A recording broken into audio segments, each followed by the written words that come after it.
Jesus, saan mo siya nakilala?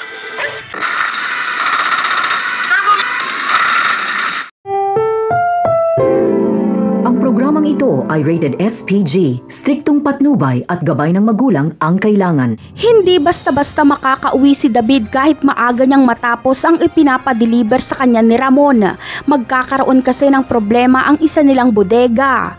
Sasalakayin ito ng mga Red Phoenix at sisimutin nila lahat ng mga produkto.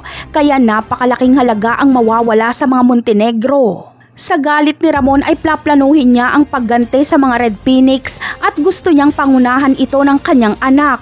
Gusto kasi ni Ramon na makilala ang kanyang anak bilang malupit at kinakatakutang Montenegro.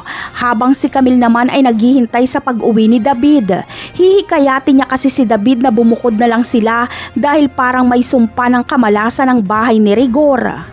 Sa kabilang banda naman ay makakaganti nga si Tanggol kay Pablo. Sa muli nilang pagtotoo sa bilyar ay mananalo si Tanggol, kaya mababalik sa normal ang lahat. Mababalik na kay Boss Baste ang titulo ng bar.